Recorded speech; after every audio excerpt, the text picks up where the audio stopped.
paid good money to see this movie. When they go out to a theater, they want cold sodas, hot popcorn, and no monsters in the projection booth. Everyone pretend podcasting isn't boring. Turn it off. Turn it off.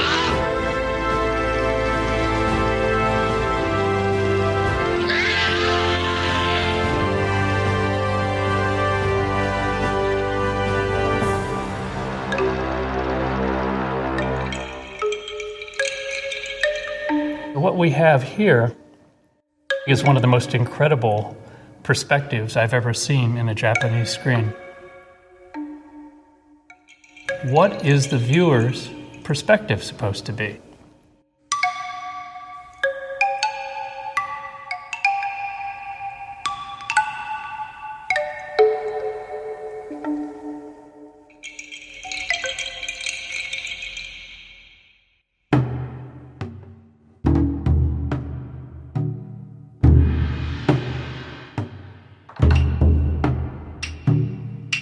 そもそも人間の目で見たものをそのまんま描くっていう意識がないわけですよ。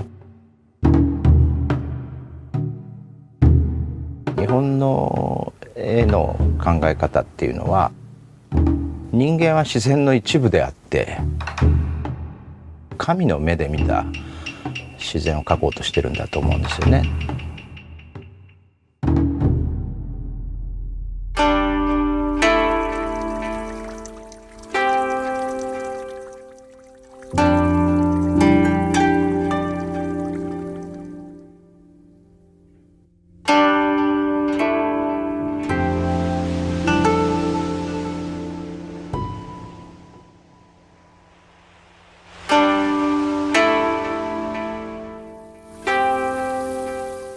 ああいう国宝級の何とも言えない雰囲気っていうのは人間だけが作るものと違うような気がするんですね。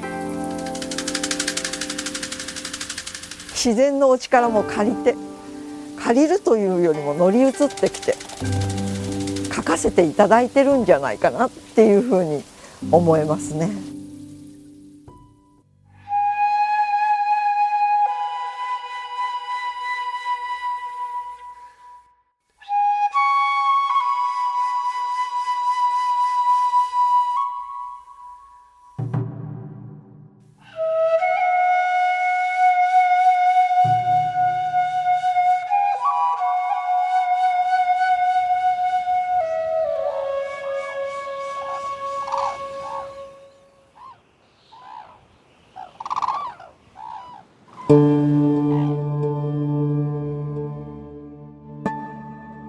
この絵は地面描かずに余白を残すことで見てる人に想像してもらう、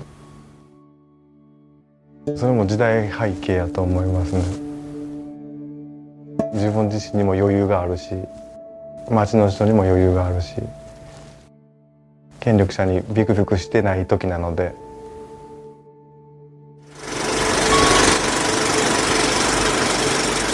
Hey folks, welcome to a special episode of the Projection Booth. I'm your host Mike White. On this episode, it is the return of Linda Hoaglund. She was on our Battles Without Honor and Humanity and Battle Royale episodes.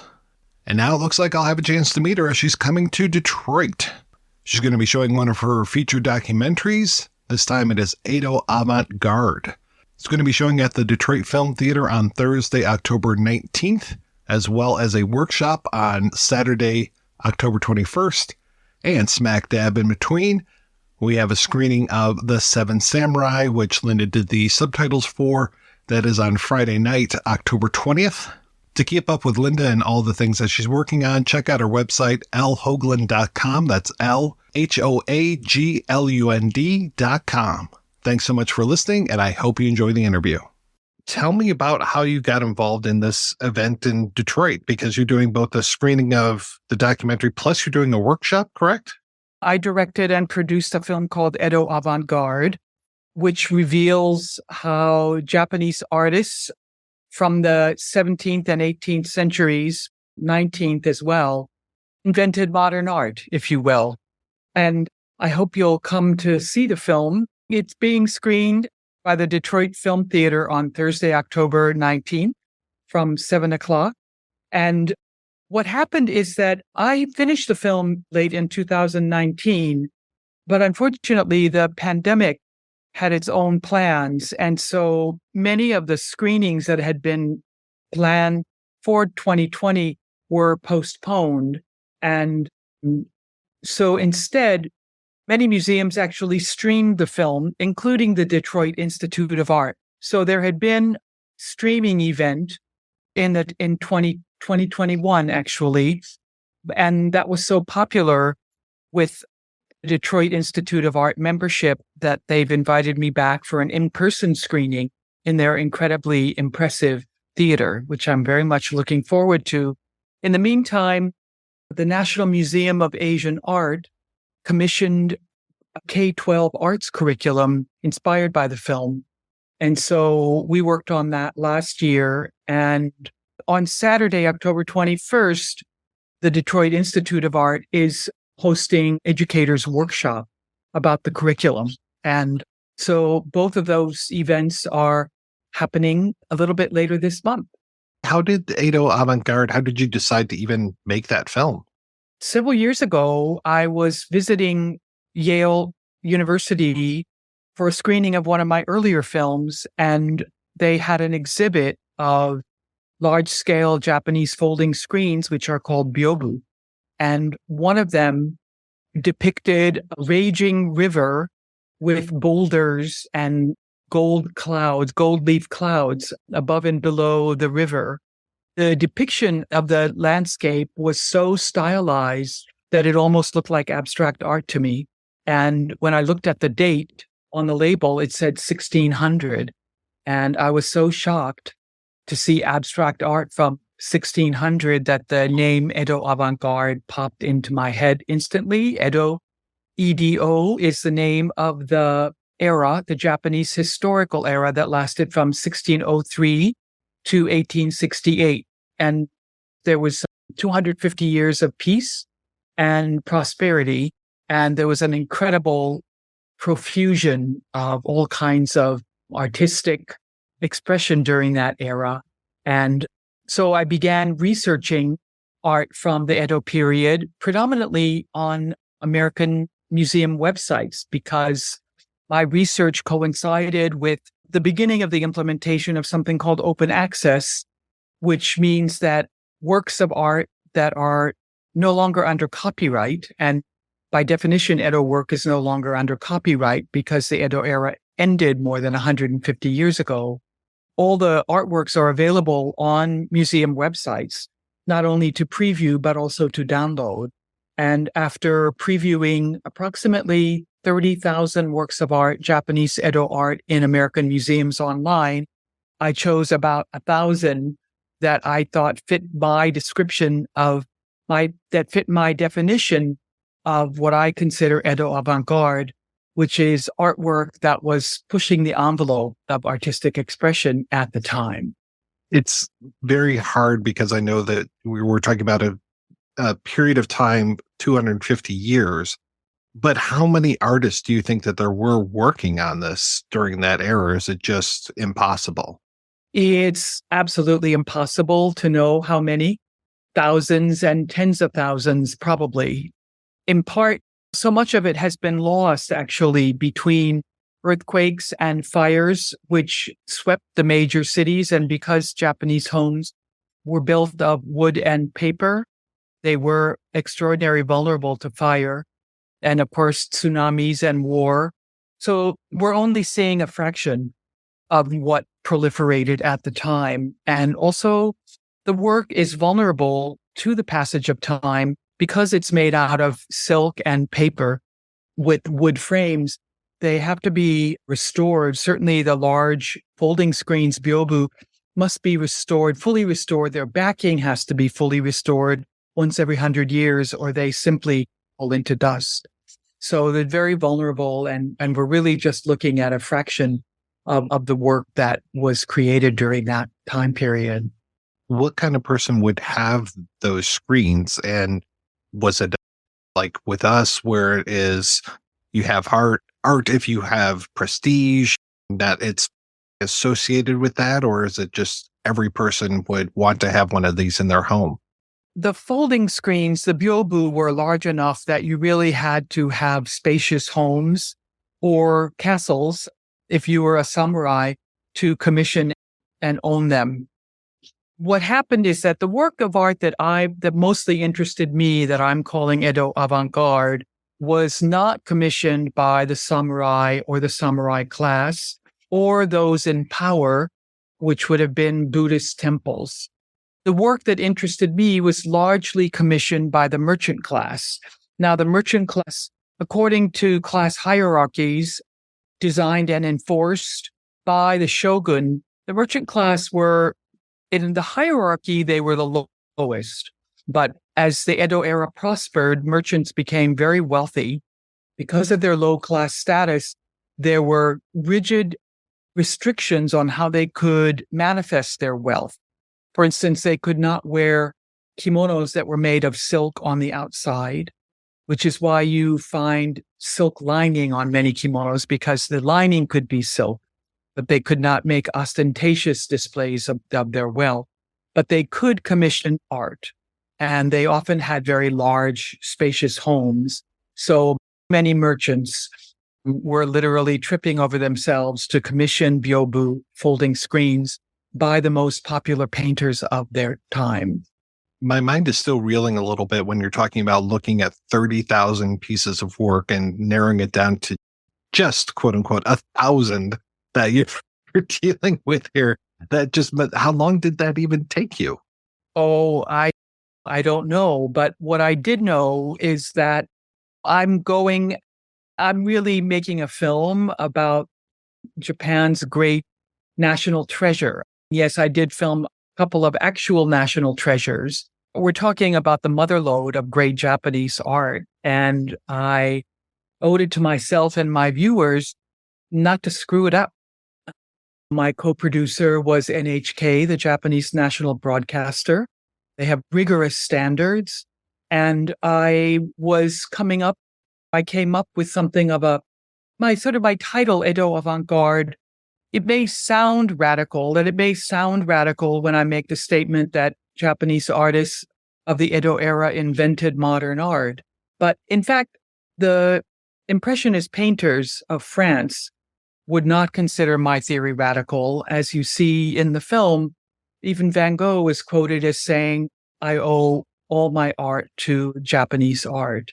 They were so confounded and impressed by the works of Japanese art that they were seeing arriving in France after Japan opened its doors in the 1870s. And so many would say that there would not be Impressionism had it not been for the influx of Japanese. They were seeing prints, they were seeing woodblock prints, but the woodblock prints really were expression of the innovations that were most apparent in the large-scale folding screens. And so my thesis is quite radical for those who are not familiar with the French and the great debt that they themselves agree. They called the influence of Japanese art in the late 19th century Japonisme. They invented a word for it. So it's not a radical theory to people who are familiar with the art history, but for those who are not, for people who believe that it's the Impressionists and those other painters who invented modern art, it's a seemingly radical proposition. So I had to get it right. And I also didn't want to overlook any works of art. Yeah, you are a stickler for details. I can't imagine you leaving any stone unturned when it came to doing your research on this. Ultimately, we were able to get permission to film about 200 works of art. There were some works that we simply couldn't get permission for, but thank goodness, because I had trouble finding ways. My editor and I worked hard to incorporate the works that we did film. It's a film and it's not an art catalog. So you have to be smart and wise to edit the material and the 200 artworks in a way that's not overwhelming to the viewer. But yes, I guess I suppose you could say I am a stickler for detail. What I really appreciate too, the way that you shot this movie and that it feels like the things that aren't the screens are as beautiful and as carefully chosen as the items that are on the screens. Things like the water, the flowers. It's such a beautifully filmed movie, and just the way that you were talking about your editor, just that pace of things, I think really draws you in and helps the viewer along in that journey. Thank you for pointing out the beautiful cinematography. The film was shot by Kasamatsu Norimichi, who is a veteran of more than 50 Japanese fictional films. He's been nominated, I believe, 6 times for the Japanese Academy Award for Cinematography, and he's won it once. He's an extraordinary cinematographer, and he always carries at least 25 lenses with him. For instance, when I wanted the close-up of the azalea, he had just the right lens. I said, Phil, please film it so that the azalea just fills the screen. And he was able to do that, working with a crackerjack assistant camera person. And we were united in our goal to try to imagine how Edo artists might have seen nature as they would have, with a combination of both awe for its beauty in a time before electricity, in a time before any kind of industrial invention, in a time before clocks in a way, but also with a great deal of, in a way, fear for the kind of havoc that nature could also cause, whether that be tsunami or fire. So we were interested in imagining how Edo era artists might have perceived nature. And that was the goal, was to try to seamlessly edit between the screens and the kind of nature, timeless nature that might have inspired them. Tell me about your human subjects, because you obviously take such great care when it comes to the artwork, but how did you find the people that actually were talking to you about these works of art? Originally, the film was titled The Guardians of Edo Avant Garde, because without human guardians, as I said, they would over time just crumble into dust. And so there are many types of guardians, among them curators and collectors, but also scholars. And I was very fortunate in that very early on, Yukio Lippert, the wonderful, brilliant Harvard art historian, agreed to be my film's advisor. And his involvement really upped the game, if you will. I just was interested in people involved with Edo art who have something original to say. And the 2 major Japanese historians, actually there are three Japanese art historians. One of them is actually contemporary art historian. He's the gentleman Sawaragi Noi, who sits in front of a folding screen and talks about how he feels like a wild animal looking through the grasses at the beautiful flowers. But they're just really brilliant, smart, thoughtful art historians who are willing to engage in a kind of a philosophical investigation of what might have inspired the artists and what they were up to. But the most important thing I think that they all share, especially, of course, the contemporary art historian, is that they don't approach the art as though they're approaching history. They approach the art as if it could have been made yesterday. And so they don't treat it with kid gloves. They look at it and enter the world of the folding screens as if it's fresh and new. And that was what was most important to me.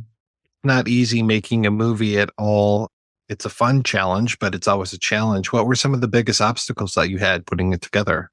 Early on in the research process, I received the very generous support of a major Japanese classical art dealer in New York.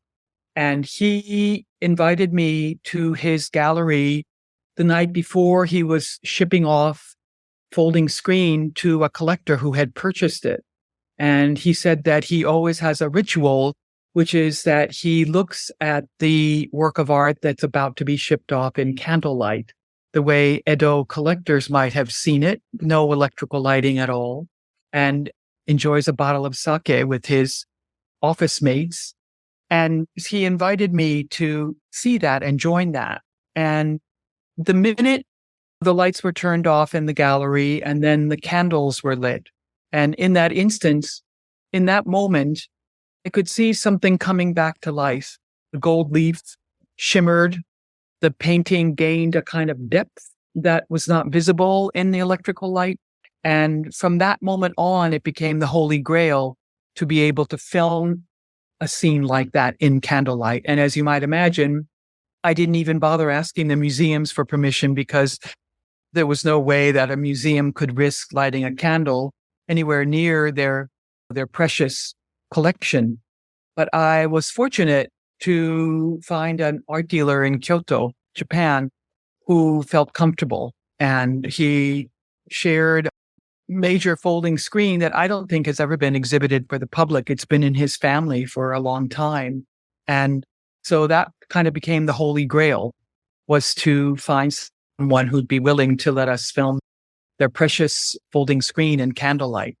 Otherwise, just coordinating schedules between 7 museums in the United States that we needed to, because of a limited budget, we had to leapfrog and just film and fly and film and fly, and coordinating all those schedules and logistics was quite the feat. I had a wonderful production coordinator who helped me with that, and finding all the crew, the essential crew. We traveled together, but otherwise we picked up crew along the way. So it was logistically challenging, but incredibly rewarding. How long do you think it took you to put this together? If you include the research phase, it was 5 years. It was a challenging endeavor. It took a while to raise the funds as well, but I would say 5 years. You were doing this for 5 years. You wrapped up, 2019, showed the film around then. Obviously, like you said, the pandemic happened. Is it strange for you to go back and look at this now and to see this so many years later? Are there things you're like, I would have changed that, or I should have done this differently? Or are you just very satisfied in being able to show this now to a wider audience? I'm just thrilled to be able to show it on the big screen.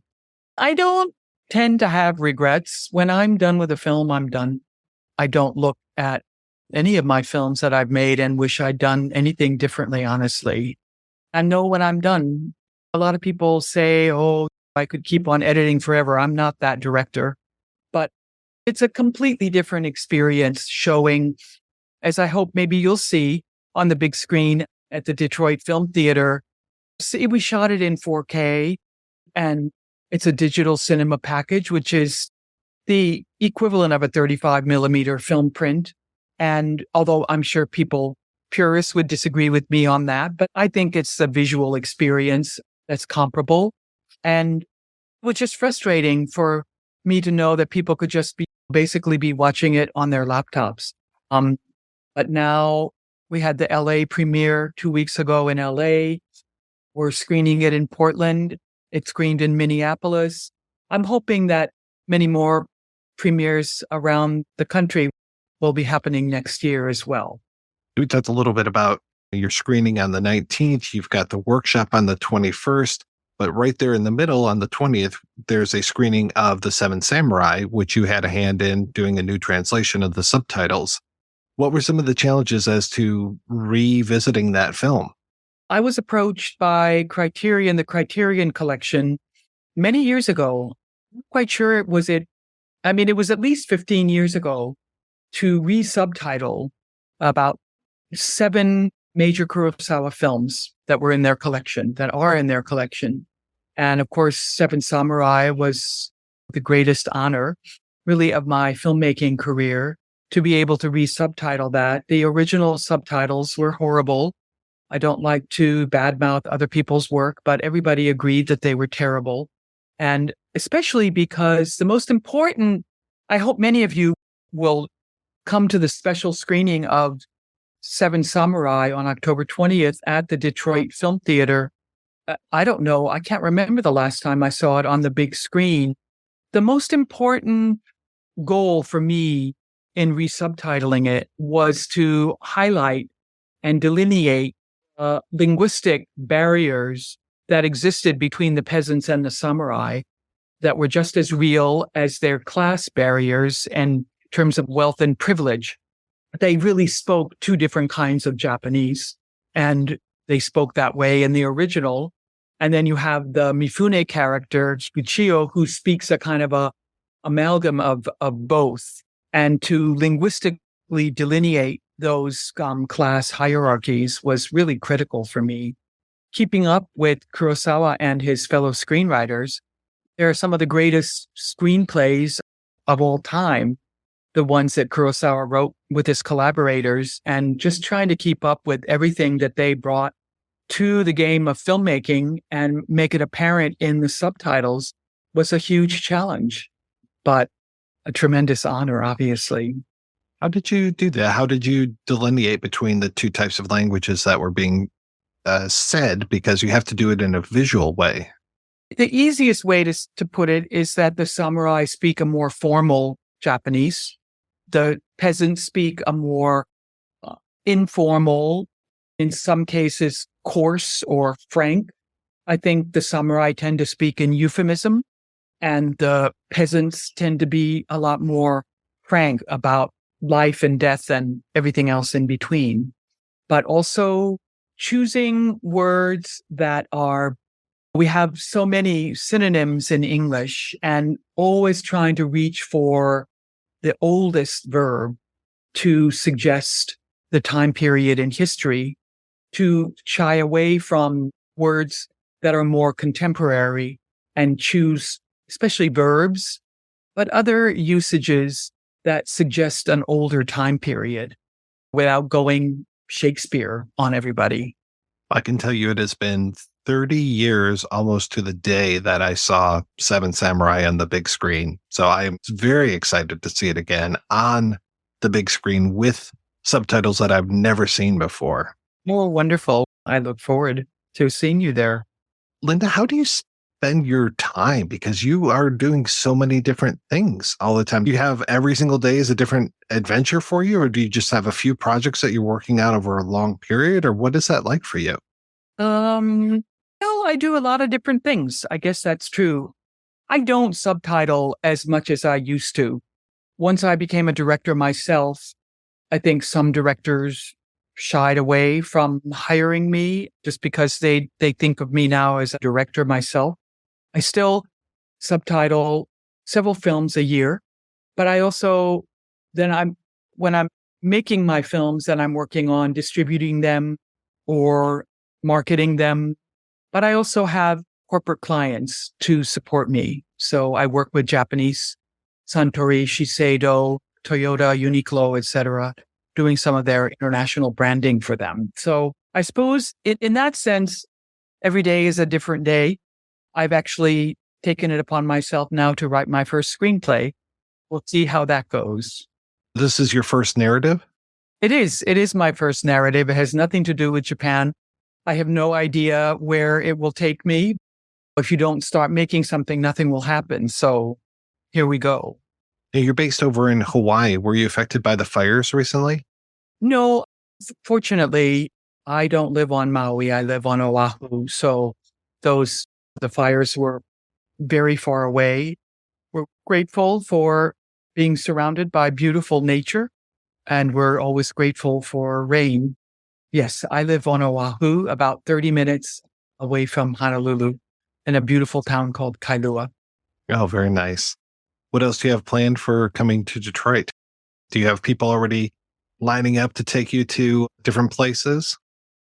I am looking forward to meeting in person and working with the museum staff. Looking forward to exploring the museum. And I'm not quite sure what else we're going to be up to, but I hear Detroit is a wonderful city, and so I'm looking forward to exploring it. Fantastic. I hope that I can make your acquaintance when you come to town. Thank you very much. Linda, thank you so much for your time. This was great talking with you.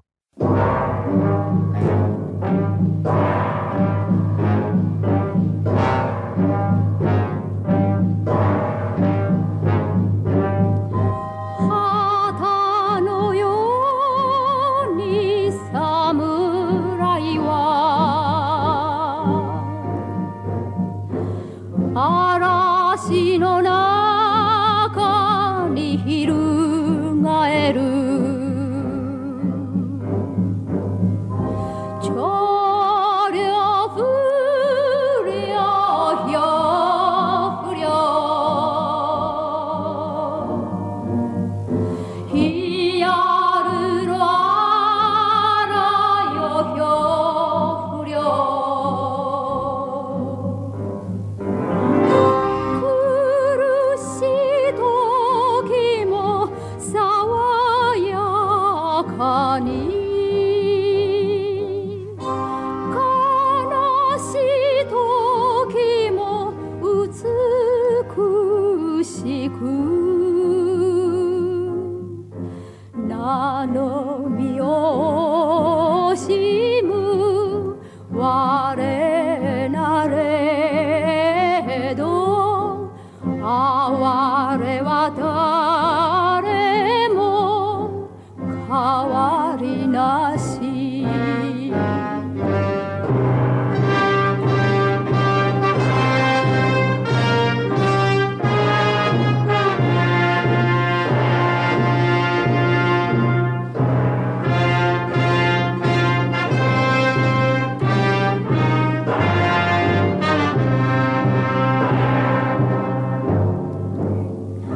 風のように侍は